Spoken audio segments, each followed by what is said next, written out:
হয়ে গেছে। আর আমি একটুখানি কালো জিরে ফোড়ন দিয়ে দিলাম। দিয়ে কী করবো বলো তো, কুমড়োটা ভাজবো।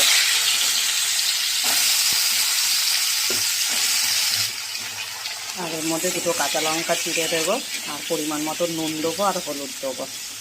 কুমড়ো ভাজাটা হোক, তারপরে কাঁচকলা আলুর তরকারিটা করবো। দেখো কুমড়ো ভাজাটা প্রায় হয়ে গেছে, আমি নামাবো। আর একটু ভাজা ভাজা হয়ে গেলে নামিয়ে নেব।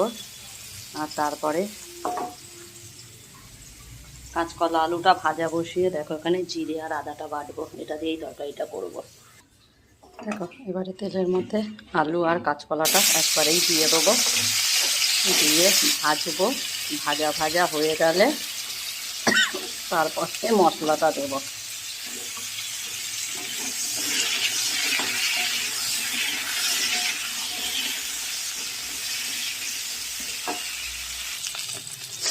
দেখো আলু আর কাঁচকলাটা ভাজা ভাজা হয়ে গেছে। এবারে আমি মশলাটা দেব এর মধ্যে। নুন, হলুদ, জিরে আদা বাটা, টমেটো আর একটু লঙ্কার গুঁড়ো, একটু জল দিয়ে দিলাম।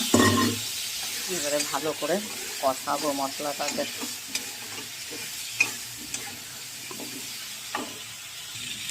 দেখো মশলা কষানো হয়ে গেছে। এবারে আমি এর মধ্যে ঝোল দেব, আর ভালো করে ফুটে গেলে নামিয়ে নেব। আলু